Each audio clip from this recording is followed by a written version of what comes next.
Good morning, everyone. I hope you're well today.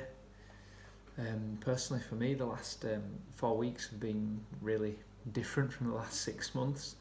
I'm back teaching a class of 31 actually, students on a day-to-day basis.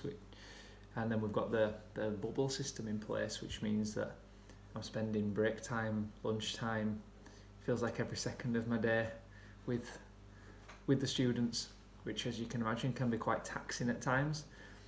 It means that at break times or lunch times where you might catch up on some emails or get some work prepared or something like that, you find that you're spending your break times opening water bottles and saying no, you can't go to the toilet again most of the time.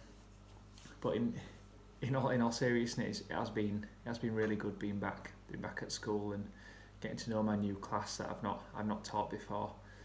It's always a bit of a funny one, getting to know them in the first few weeks when they're kind of getting used to your personality and you're trying to figure out their personalities at the same time.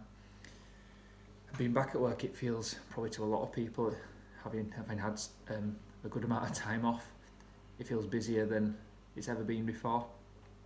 And it got me thinking, as I often do, think about our day-to-day jobs, our day-to-day activities that we do and the significance of them.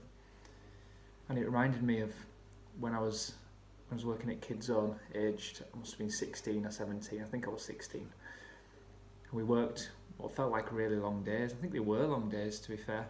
And then at the end of each day, when the kids had gone, we'd have to clean the whole of the new building, the toilets, change the bins, mop the floors, hoover up the craft room, all that kind of thing. And on this particular day, I was in charge of the craft room. I was hoovering it and putting everything away. And hoovering it felt like an eternity. I'm sure any of the craft lovers among you will appreciate that when glitter is all over the floor, it seems to take an age to come back up.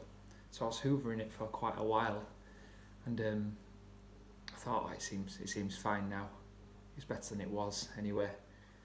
And Grace Baccara, who's now Grace Cross, came into the room, and I said, Grace, this seems okay.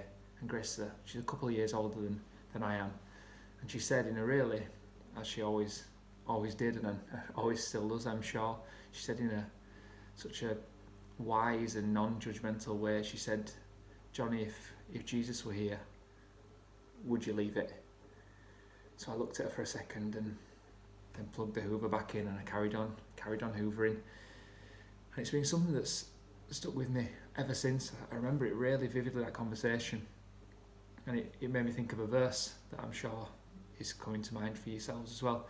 Colossians 3 verse 23 and 24, and it says, and whatever you do it heartily as to the Lord and not to men, knowing that from the Lord you will receive the reward of the inheritance, for you serve the Lord Christ.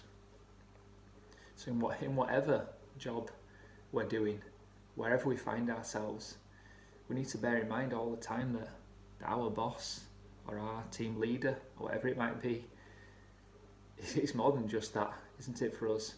Our real team leader, the true master, is Christ.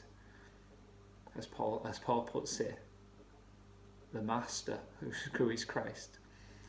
Not only is it a bad witness for one, isn't it, if you're known as being a churchgoer and a Christian, and then you're seen as being a lazy member of staff or a half-hearted worker or somebody who wants to clock off early and things like that.